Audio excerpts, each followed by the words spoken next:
Your money में आज हमारा फोकस होगा आपकी कंप्लीट फाइनेंशियल प्लानिंग पर, और आपके सवालों के जवाब देने के लिए हमारे साथ हैं वाइज इन्वेस्ट एडवाइजर्स के सीईओ हेमंत रुस्तगी। हेमंत, बहुत बहुत स्वागत है शो में आपका। चलिए शुरू करते हैं सवाल जवाब का सिलसिला। बंगलुरु से विक्टर हमारे साथ फोन लाइन पर मौजूद है। विक्टर नमस्कार, क्या सवाल है आपका? नमस्ते स्वाति जी। स्वाति जी, मैंने एक्चुअली जो ये जो प्लान जो करने चाहता हूँ इज दैट आई एम अभी एज 40 ईयर्स जी, एंड अभी I have a kid with around in 4th standard around 10 years और अपना wife also she is also working. Okay.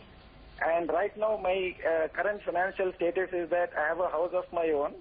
I've got a first floor where I have a monthly rental of around 8,500 per month. अच्छा। I have और एक flat भी है जहाँ पर मेरे बैलेंस लोन इज अराउंड 2,50,000। अच्छा। And I am planning to complete it by December of this year. Okay, कितनी ईएमआई जा रही है आपकी? Actually I had taken it, ये 12 साल के लिए मैंने लिया था in September 2009 and I plan to come, जो बाकी जो है is only around 2,50,000 and I want to complete it by December of this year, another 3 months। अच्छा। और जो मंथली रेंट जो आता है उससे आई एम गेटिंग अनदर 8,500। और अपना जो इन्वेस्टमेंट में जो है अपना सिर्फ पीपीएफ ही है जो लगभग अराउंड 7 लाख जो है। और ये अभी this is around the 13th year और the 14th year which I have another 1 साल कुछ बाकी है। ओके। और मैं प्लान करता हूँ कि मैं 70,000 हर साल डालूंगा अगला 5 साल बाय रिन्यूइंग इट। अच्छा। और कुछ म्यूचुअल फंड नहीं है, इक्विटीज नहीं है और एफडीज भी नहीं है। इंश्योरेंस भी नहीं है आपका? इंश्योरेंस भी नहीं है। ये मेरा मेजर कारण कि मैंने इंश्योरेंस नहीं लिया था क्योंकि मैंने एक बहुत कैलकुलेटिव रिस्क लिया था कि मैं अपना फाउंडेशन स्ट्रॉन्ग करना चाहता था on this I can build my future. अच्छा। तो जितना भी था मैंने उसको रियल एस्टेट में डाल दिया था ताकि एक तरह से एक मंथली रिटर्न जो आता है that is guaranteed for me, जैसे अभी अपना 17,000 कुछ इनकम आती है। तो अभी क्या है कि अभी मैं प्लान करना चाहता हूँ कि एक 80,000 हर महीना I want to put it. Okay. और अपना जो फ्यूचर जो है जो मैंने मेल में जो लिखा था कि अपना बेटा जब 12वीं क्लास में आता है तो आई वांट। हाँ, आपने गोल्स बहुत ही क्लियरली डिफाइन किए हैं अपने मेल में। ऑल राइट, चलिए आप विक्टर की आवाज शायद नहीं आ रही है। घर खरीद लिया 2 अच्छी बात है, इन्वेस्टमेंट लेकिन प्रॉपर्टी के अलावा हेमंत कहीं पर भी नहीं है और अब चाहते हैं अपनी इन्वेस्टमेंट शुरू करना, प्लस इंश्योरेंस भी उसमें ऐड करना चाहते हैं। प्लानिंग कैसी लग रही है आपको अभी तक की, और आगे चलते हुए प्लानिंग में क्या बदलाव करने की जरूरत है? देखिए स्वाति, सबसे पहले मैं कहना चाहूंगा कि एक अच्छी फाइनेंशियल प्लानिंग के लिए कुछ बेसिक रिक्वायरमेंट्स होती हैं। मतलब जब भी आप एक फाइनेंशियल प्लान बनाएं उन चीजों को हमेशा ध्यान रखें। पहले देखते हैं वो कौन सी चीजें हैं। सबसे इंपॉर्टेंट चीज है अपने आप टारगेट्स जो अपने गोल्स हैं उनको डिफाइन कीजिए, उनका टाइम होराइजन आप डिफाइन कीजिए और उनको क्वांटिफाई कीजिए। मतलब कितना टारगेट है अमाउंट के हिसाब से आप उनको बनाइए। ये तो हो गई पहली चीज। दूसरा, जो भी फाइनेंशियल डिसीजंस लें उनके क्या इम्प्लीकेशंस हैं उनको समझ लीजिए, उसके बाद ही फाइनेंशियल डिसीजंस लीजिए। तीसरा, आपकी जो फाइनेंशियल प्लान है वो फ्लेक्सिबल होनी चाहिए क्योंकि आपके अपने पर्सनल सर्कमस्टेंसेस चेंज हो सकते हैं, market conditions over a period of time change हो सकते हैं। तो आपकी जो प्लानिंग है उसमें इतनी फ्लेक्सिबिलिटी होनी चाहिए कि वो आपकी रिक्वायरमेंट के हिसाब से वो चेंज हो सके। चौथी इंपॉर्टेंट चीज है कि आपकी जो एक्सपेक्टेशंस हैं वो बहुत ही रियलिस्टिक होनी चाहिए क्योंकि अगर एक्सपेक्टेशन अनरियलिस्टिक है तो आप ऐसे डिसीजन लेंगे जो आपके जो इन्वेस्टमेंट है उसके लिए सही नहीं है। पांचवा जो है बहुत इंपॉर्टेंट एस्पेक्ट है, रिस्क मैनेजमेंट को अपनी फाइनेंशियल प्लानिंग का एक इंटीग्रल पार्ट बनाइए। ये 5 चीजें मुझे लगता है बहुत ही जरूरी हैं किसी भी फाइनेंशियल प्लानिंग करने के लिए। अगर हम विक्टर की जो इन्फॉर्मेशन है उनको एनालाइज करें तो कुछ चीजें उन्होंने बहुत अच्छे से की हैं। गोल्स को डिफाइन किया है, टाइम होराइजन डिफाइन किया है, कितना रिक्वायरमेंट है वो डिफाइन किया है, वहां तक बहुत सही है। कुछ चीजें यहाँ पे इग्नोर की गई हैं या बिल्कुल नेग्लेक्ट की गई हैं। सबसे पहली है रिस्क मैनेजमेंट, यानी उन्होंने अपने लिए कोई भी इंश्योरेंस कवर नहीं लिया। उनकी इनकम को अगर हम यहाँ पे एनालाइज करें, 1,20,000 उनकी इनकम है, 25,000 उनकी वाइफ की इनकम है और 17,000 उनको रेंटल इनकम आ रही है जिसको हम पैसिव इनकम भी बोल सकते हैं। तो बहुत क्लियर है कि उनका जो कंट्रीब्यूशन है फैमिली इनकम में बहुत ज्यादा है। उनका तो रिस्क कवर होना ही चाहिए, दोनों का होना चाहिए, बट सबसे इंपॉर्टेंट है उनका खुद का रिस्क कवर। तो मुझे लगता है करंट इनकम लेवल देखते हुए उनका जो टर्म इंश्योरेंस है वो करीब 1.5 करोड़ का होना चाहिए। अच्छा। जैसा विक्टर आपने कहा कि आप पहले सिक्योर करना चाहते थे ये सोच के कि आप घर बना लें, टर्म इंश्योरेंस उनकी एज में उस समय बहुत ज्यादा महंगा नहीं था। अभी भी अगर ये 1.5 करोड़ का अगर इंश्योरेंस लें तो मुझे नहीं लगता 30 या 35,000 से एनुअली उनका ज्यादा प्रीमियम आने वाला है। तो उससे कोई जो इनकी इनकम लेवल उससे बहुत ज्यादा फर्क पड़ने वाला नहीं है। तो सबसे पहले तो इनको अपना टर्म इंश्योरेंस लेना है यहाँ पे। दूसरा जो हेल्थ इंश्योरेंस है यहाँ पे जो उन्होंने बात किया, उनकी जो वाइफ के एम्प्लॉयर से इंश्योरेंस जो है वो 5 लाख का है और इनके जो एम्प्लॉयर से मिल रहा है वो 70,000 है। मुझे लगता है वो काफी नहीं है। उनको एक और baby family floater health insurance plan ले सकते हैं 5 लाख का। ये दो अगर चीज करें तो मुझे लगता है रिस्क मैनेजमेंट जो है वो पूरा हो जाएगा। इन्वेस्टमेंट की अगर बात करें, इक्विटी पोर्टफोलियो से बिल्कुल गायब है, एकदम नहीं था। तो आई थिंक वहां पे जरूरी है। इन्होंने क्या किया, पीपीएफ में इन्वेस्ट किया, बहुत अच्छी इन्वेस्टमेंट ऑप्शन है। आई थिंक किसी भी पोर्टफोलियो में होनी चाहिए। प्रॉपर्टी बना ली, वो भी एक सेंसिबल आई थिंक डिसीजन था, क्योंकि जितनी जल्दी आप प्रॉपर्टी में इन्वेस्ट करें, बना लें, और अच्छी बात है कि वो जो लोन है उनका वो बहुत जल्दी समय में 2 या 2.5 साल में वो पूरा कर रहे हैं। अब जो है वो इन्वेस्टमेंट करना चाहते हैं। इन्होंने यहाँ पे 3 गोल्स की बात की है। तीनों जो है वो लॉन्ग टर्म गोल्स हैं। पहला गोल है 8 साल में बच्चे की पढ़ाई के लिए 25 लाख रुपए चाहिए। अगर हम 12% का यहाँ पे एनुअलाइज रिटर्न मान के चले अच्छे इक्विटी फंड में एसआईपी से इन्वेस्ट करने के लिए, तो उनको करीब 16,500 रुपए इन्वेस्ट करने की जरूरत है। दूसरा इनका जो यहाँ पे टारगेट उन्होंने रखा है वो 16 साल में 45 लाख रुपए चाहिए इनको बच्चे की शादी के लिए। उसके लिए करीब उनको 6,500 इन्वेस्ट करना है। देखिए यहाँ पे कितना फर्क पड़ रहा था, जितना लंबा आपने समय दिया उतनी कम इन्वेस्टमेंट आपको करनी पड़ रही है। तीसरा उन्होंने कहा है कि 7.5 करोड़ का कॉर्पस उनको रिटायरमेंट पे चाहिए, जो करीब 18 साल है यहां से। उसके लिए अगर हम 15% एनुअलाइज रिटर्न मान के चले तो उनको करीब 69,000 रुपीज इन्वेस्ट करना है। तो टोटल जो इन्वेस्टमेंट है इनकी करीब 92,000 होती है। ये शुरुआत करना चाहते हैं 80,000 से, और फिर कहा है कि हर साल 10% बढ़ाएंगे। अब मुझे नहीं लगता अगर ये इस प्रोसेस को डिसिप्लिन तरीके से कंटिन्यू करें, उनको टारगेट अचीव करने में कोई प्रॉब्लम होनी चाहिए। तो आई थिंक वो टारगेट अचीव होगा। फिर शायद ये चाहते हैं कि रिटायरमेंट के बाद उस समय के हिसाब से उनको 1.5 लाख रुपए हर महीना मिले। आई थिंक 7.5-8 करोड़ के कॉर्पस पे 18 लाख मतलब 2-2.5% भी रिटर्न मिला तो आप कर सकते हैं। आपके पोर्टफोलियो ने अगर आपको 8 या 9% का भी रिटर्न दिया तो आपकी जो रिक्वायरमेंट्स है वो पूरी होगी, और इन्फ्लेशन जो है जिसको आपको बीट करना है कंसिस्टेंटली जब तक आप हैं वो भी पूरा हो गया। तो आई थिंक इस तरह से अगर ये प्लानिंग करें तो मुझे लगता नहीं कोई प्रॉब्लम है। और कुछ फंड्स यहाँ पे मैं इनको बताना चाहूंगा, क्योंकि 92,000 इन्वेस्ट कर रहे हैं यहाँ पे। कुछ फंड्स मैं रिकमेंड करता हूँ, HDFC इक्विटी, HDFC टॉप 200, ये 2 फंड देख लीजिए। एक ICICI फोकस देख लीजिए, Reliance equity opportunity, IDFC premier equity, और एक बिरला डिविडेंड यील्ड प्लस। ये 6-7 फंड हैं, बहुत अच्छे फंड्स हैं, कंसिस्टेंट परफॉर्मेंस है इनका। इनसे आप अपना पोर्टफोलियो बनाइए, आप डेफिनेटली अपने टारगेट्स को अचीव कर पाएंगे। ओके, आपने जो इतने सारे फंड्स के नाम दिए हैं, तो बेसिकली इस पैसे को कैसे डिवाइड कर रहे हैं? उस पूरे 80,000 को कितने कितने एक फंड में जाने? देखिए मुझे लगता है जैसे 3 गोल्स हैं इनके, तीनों के लिए अलग अलग पोर्टफोलियो बना ले, ताकि ताकि कंफ्यूजन ना हो। जैसे 16,500 जो इन्वेस्ट करना है वहाँ पे 2 या 3 फंड ले सकते हैं। वहाँ पे जैसे ICICI फोकस ले लें, Reliance equity opportunity, HDFC equity ले लें। जहाँ पे 6,500 है वहाँ पे 2 फंड ले लीजिए, और जहाँ पे 69,000 इन्वेस्ट करना है वहाँ पे 5 फंड ले लीजिए। तो इन्हीं में से फंड बना लीजिए। तीनों पोर्टफोलियो अलग अलग बनाएंगे तो आप हमेशा उसको ट्रैक कर पाएंगे कि हमारा जो क्लब नहीं होंगे आपके। हाँ, कोई कंफ्यूजन कहाँ पे कब पैसे निकालने हैं ये इनको क्लैरिटी रहेगी। विक्टर, कुछ और डाउट है मन में? No, that's all, Swati. I got my clarifications on this, Swati. And I will definitely follow की जो मैंने आप लोग से जो सुना है, and that was really great, and I'll make sure that I will follow this. जरूर, पक्के से कीजिएगा। चलिए, वक्त है यहाँ पे एक ब्रेक का। ब्रेक के बाद सवाल जवाब का सिलसिला जारी रहेगा। आप बने रहिए यो मनी के साथ।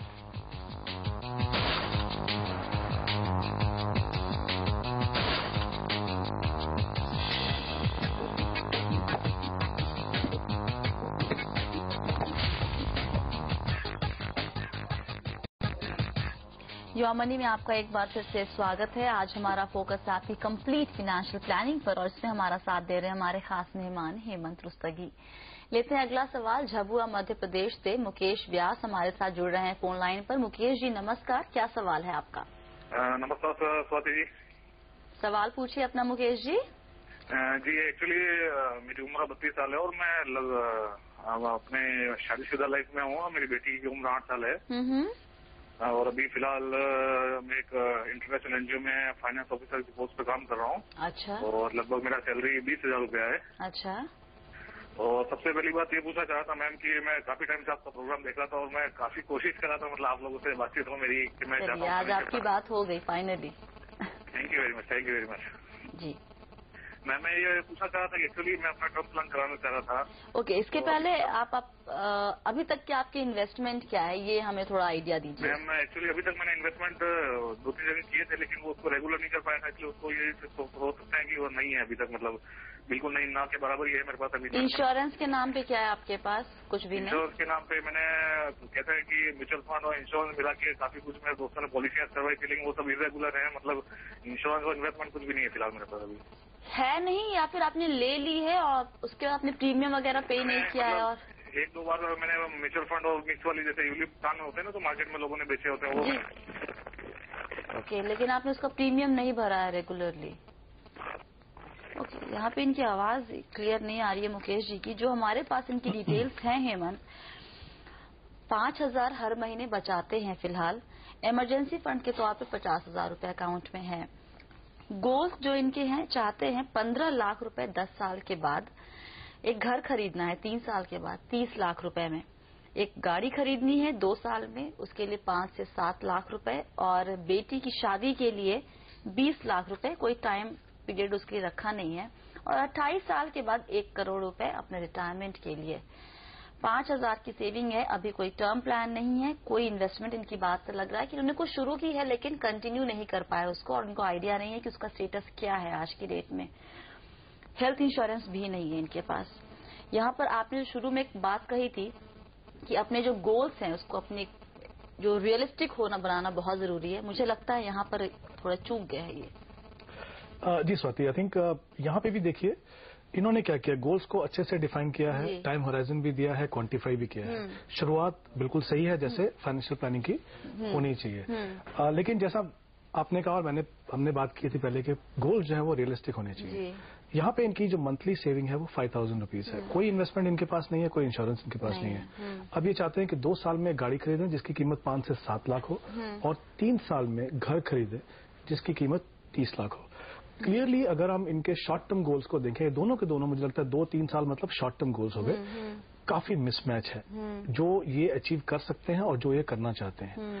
5,000 रुपीज की मंथली सेविंग से आप ना तो आप इन दोनों चीजों के लिए मार्जिन मनी प्रोवाइड कर पाएंगे, और ना ही जो दोनों अगर लोन भी लेते हैं तो उनको आप सर्विस कर पाएंगे। और मुझे लगता नहीं इनके इनकम के लेवल के हिसाब से ये दोनों चीजों के लिए उनको उतना लोन भी मिल पाएगा। तो मुझे लगता है मुकेश, आपको एक चीज करने की जरूरत है, आप अपने गोल्स को प्रायोरिटाइज कीजिए, देखिए कौन सी चीज ज्यादा इंपॉर्टेंट है। जिस स्टेज पे आप हैं आज, घर इंपॉर्टेंट हो सकता है डेफिनेटली, बच्चे की पढ़ाई इंपॉर्टेंट हो सकती है, रिटायरमेंट प्लानिंग की इंपॉर्टेंट हो सकती है। फॉर द टाइमिंग जैसे गाड़ी को भूल जाए, ओके। और जो टाइम होराइजन है बाकी गोल्स का, उनको भी आप रीडिफाइन कीजिए, उनको अचीवेबल बनाइए। 3 साल में 30 लाख का घर पॉसिबल नहीं है, उसको टाइम होराइजन बढ़ाइए। ये बात सही है, टाइम बढ़ाएंगे तो ऑब्वियसली उनकी कॉस्ट भी बढ़ेगी, वो ध्यान रखिए, लेकिन एटलीस्ट उस दिशा में ये सही कदम उठा सकते हैं। लेकिन अगर हम यहाँ लॉन्ग टर्म गोल्स की बात करें इनके, तो पिक्चर डिफरेंट है। अगर जैसे बेटी के लिए उनको अगर 15 लाख का कॉर्पस बनाना है यहाँ पे करीब 10 साल में, तो उनको करीब 5 या 6,000 रुपए की इन्वेस्टमेंट करनी है। तो वो इक्विटी फंड में आप शुरुआत कर सकते हैं। अगर रिटायरमेंट प्लानिंग भी लीजिए, 1 करोड़ का कॉर्पस उनको 28 साल में चाहिए, तो 2 या 2,500 की इन्वेस्टमेंट करने की जरूरत है। तो आई थिंक उस दिशा में अपना कदम उठाइए, शुरुआत कीजिए। कुछ इक्विटी फंड हमने बात किया, उन्हीं में से ले सकते हैं फंड आप, ये अच्छे फंड हैं सारे। 1 या 2 फंड लीजिए, 2,000 2,500 रुपए को इन्वेस्ट करना है या 5,000 इन्वेस्ट करना है, 2 या 3 फंड, उससे ज्यादा फंड आप मत लीजिए।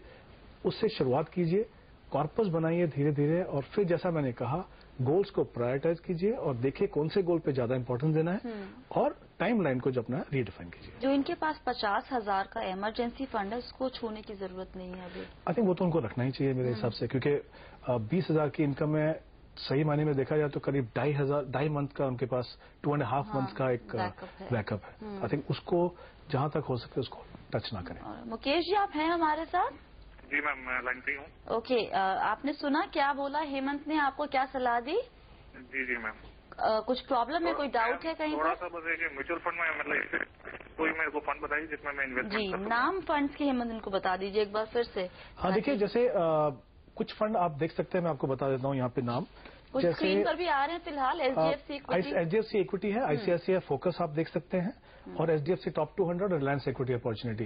तो जैसे रिटायरमेंट के लिए अगर आपको इन्वेस्ट करना है तो एचडीएफसी टॉप 200 और रिलायंस इक्विटी अपॉर्चुनिटी देख सकते हैं, और बेटी के लिए जो पोर्टफोलियो बनाना चाहते हैं उसमें आप आईसीआईसीआई फोकस और एचडीएफसी इक्विटी देख लीजिए। तो मुकेश जी, घर के प्लान को खरीदने का जो प्लान है थोड़ा उसको पोस्टपोन कीजिए, थोड़ा मतलब कि कुछ वक्त दीजिए।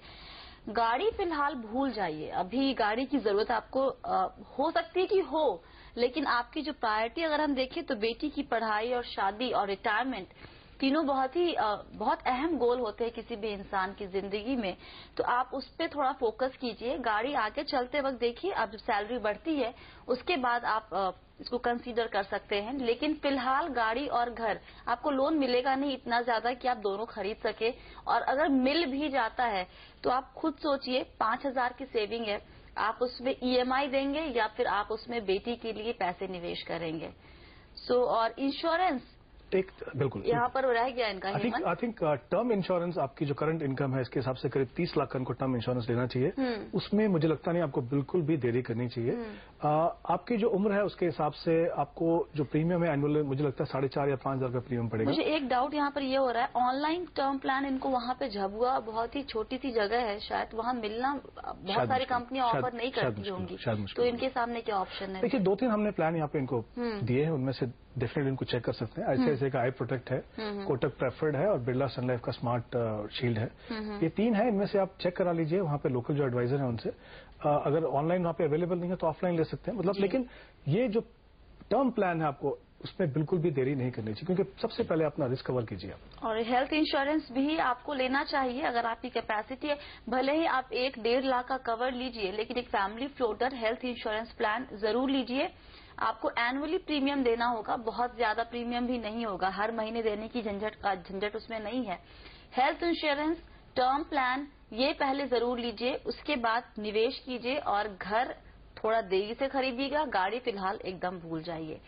चलिए वक्त यहाँ पे छोटे से ब्रेक का, ब्रेक के बाद सवाल जवाब का सिलसिला जारी रहेगा। आप बने रहिए योर मनी के साथ।